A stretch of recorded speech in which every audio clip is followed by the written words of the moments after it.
ท่านผู้ชมที่เคารพในมื้อนี้17 เมษายน 2025พนัทานประธานประเทศทองหลุนศรีสุเดชพร้อมด้วยมวลชนพุทธศาสนิกชนได้ร่วมกันอัญเชิญองค์พระบางพุทธราวันลงหดสงฆ์ในโอกาสส่งท้ายปีเก่าต้อนรับปีใหม่พิธีอัญเชิญองค์พระบางพุทธาราลงจากหอพระบางลงประดิษฐานอยู่วัดใหม่สุวรรณภูมิมารามนครหลวงพระบางเพื่อให้ชาวพุทธศาสนิกชนได้หดส่งโอกาสบุญกุศลสงกรานต์ปีใหม่ลาวเริ่มขึ้นเวลา 8 โมงวันที่ 17 เมษายน 2025พิธีเริ่มด้วยการอาราธนาองค์พระบางพุทธราวันองค์พระที่ศักดิ์สิทธิ์อันเป็นที่เคารพนบไหว้ของปวงชนลาวทั้งชาติพิธีเริ่มต้นโดยพระเถรานุเถระได้นำพาชาวพุทธศาสนิกชนกล่าวคำอาราธนาองค์พระบางเพื่ออัญเชิญให้เคลื่อนย้ายจากหอพระบางไปประดิษฐานอยู่หอส่งอยู่วัดใหม่สุวรรณภูมิมารามเพื่อให้ประชาชนแขกภายในและต่างประเทศได้หดส่งจากนั้นได้อัญเชิญองค์พระบางขึ้นประทับในหวถึงราชรถและได้มีขบวนแห่เคลื่อนจากหอพระบางหอพิพิธภัณฑ์แห่งชาติหลวงพระบางสู่วัดใหม่สุวรรณภูมิมาราม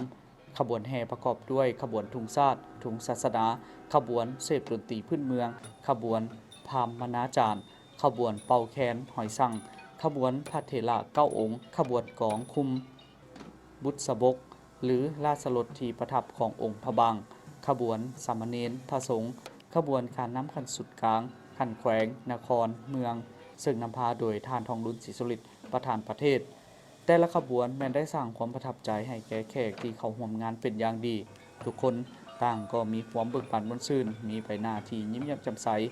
พอฮอดวันใหม่สุวรรณภูมิมารามแล้วได้อัญเชิญองค์พระบางประทับในหอทรงจากนั้นพระเถรานุเถระได้นำพาชาวพุทธศาสนิกชนกล่าวคำคารวะแด่องค์พระบางและแสดงธรรมเทศนาจำนวน1 กันก่อนดำเนินการฮดทรงองค์พระบางอย่างเป็นทางการการฮดทรงองค์พระบางจะได้ดำเนินเป็นเวลา3 มื้อ 3 คืนจนถึงวันที่20 เมษายนจึงมีพิธีอาราธนาอัญเชิญองค์พระบางขึ้นประดิษฐานไว้หอพระบางตามเดิมสำหรับตอนค่ำจะมีการคบงั้นตามประเพณีพร้อมทางชมการแสดงศิลปวัฒนธรรม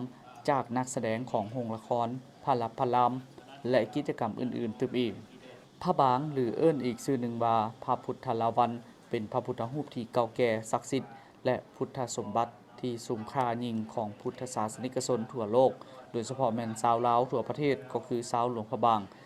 ในแต่ละปีองค์การปกครองนครหลวงพระบางได้มีการกักเกี่ยมพิธีอาราธนาอัญเชิญลงฮดส่งเพื่อความเป็นสิริมงคลให้แก่บ้านเมืองและอีกอันหนึ่งเพื่อให้ประชาชนได้เข้า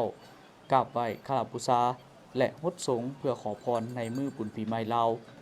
ภายหลังสำเร็จกิจกรรมบุญปีใหม่ของชาวลาวเป็นการส่งเสริมประเพณีอันเก่าแก่ของชาวหลวงพระบางที่ปฏิบัติกันมาเป็นการอนุรักษ์ปกปักรักษามรดกด้านวัฒนธรรมที่เก่าแก่ของชาติให้อยู่คู่กับชาวหลวงพระบางชั่วกาลนาน